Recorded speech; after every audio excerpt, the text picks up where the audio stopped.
Good afternoon, Colin here with TechOut, and today I'm going to be talking about the S23 Ultra versus the iPhone 15 Pro Max. Apples to apples kind of comparison here. They're Samsung's flagship, Apple's flagship, and I'm going to go over why I'm switching back to iOS from the S23 Ultra. I'm actually selling my S23 Ultra. It's for sale on eBay right now, so it will be going away. I still do have and intend to keep my Z Fold 5 as my secondary device, just because it's a little more unique. It's a different kind of device. It's not a candy bar style phone, so it's not going to be the exact same as having, like an iPhone and having, the S23 Ultra and stuff like that. If I want to use a candy bar style phone, I'll use my iPhone. If I want to use a foldable, I'll use the Z Fold. And then, like I said, selling this one. So I love the S23 Ultra. It's been a great device. This is probably the longest I've kept a device like this. Usually I keep my my Samsungs for a couple months and then I move on from them, but the S23 Ultra was actually my main device for quite some time. I actually sold my iPhone for a while and was strictly Samsung, and I used that Z Fold 4, and like I said, this was my main device. I love the S Pen. I love the fact that it stores right here in the phone.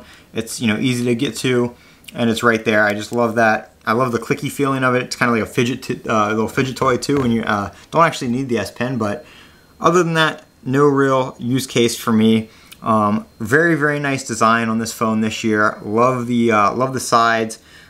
Performance with the Snapdragon 8 Gen 2 has been excellent. Battery life has been excellent. There's days where I've been able to get a day and a half out of that phone with no issue. But that being said, I'm going back to iOS for the time being, for the foreseeable future. And the reason for that is not actually related to like iOS itself or iMessage or any of that kind of stuff that people usually say keeps them on iOS. And the reason I'm going back to iOS is actually HomeKit and how that ties in with my smart home devices and all that kind of stuff. I have a front door lock. I have a bunch of smart lights and stuff like that. And while most of them do work with Samsung and Android and that kind of stuff, the smart lock doesn't, but everything else does. My smart lock has home keys, so you can hold your Apple Watch or your iPhone up to it and automatically unlock it right away, which is a very nice feature. It's something that I actually really, really enjoy about it. It's one of the reasons I picked that particular lock. So I want to be able to use that. And the iPhone 15 Pro Max is just a really good device this year, in my opinion.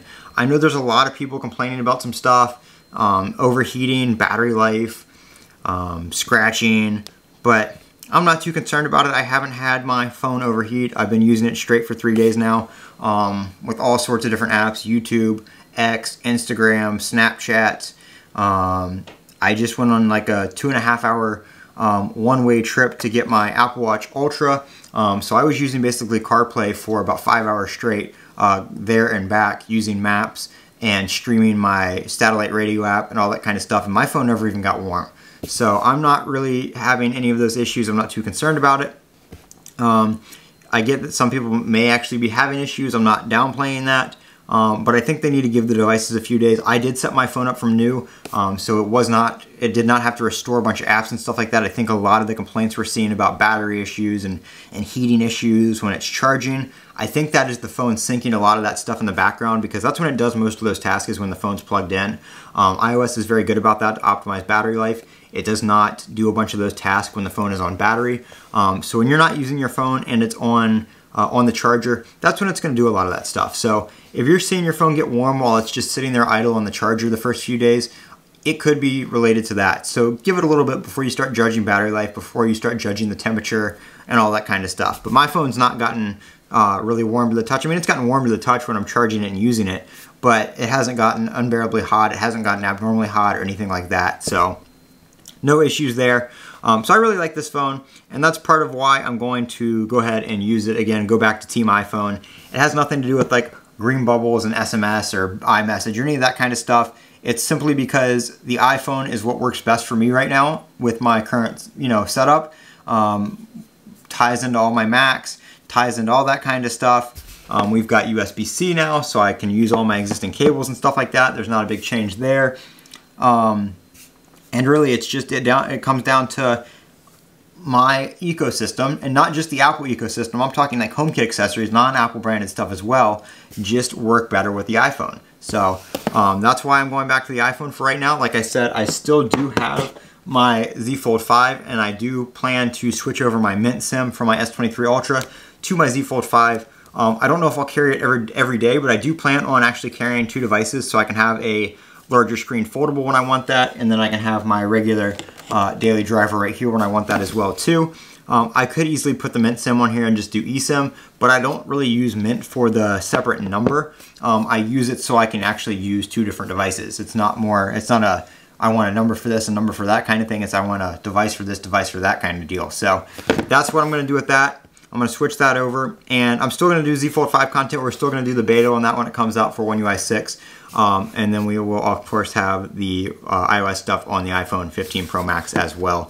I have some camera stuff coming up on the 15 Pro Max. I shot a couple little clips on my adventure to go get my my Apple Watch Ultra 2 right here. So I will be posting those in the next couple days.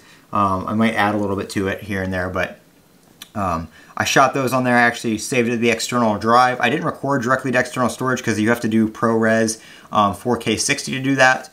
And I didn't want to do ProRes 4K 60 because, yeah, it was like 1.5 gigabytes for like 8 seconds. So importing that on my Mac was just going to use a bunch of space and take forever to upload, and I didn't want to, there was no point in that. So we're just going to test out the camera on the regular 4K 60, no ProRes and stuff like that. But the USB-C did come in handy with that external drive because I was able to just copy my files right over. So that's my kind of iPhone versus, you know, I didn't really compare a lot of the specs and stuff like that. But of course, battery life and stuff like that between the two is basically about, you know, the same deal.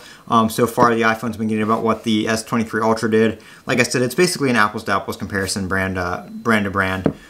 They're kind of each their own, you know, they're each their own brand with, you know, their own operating system.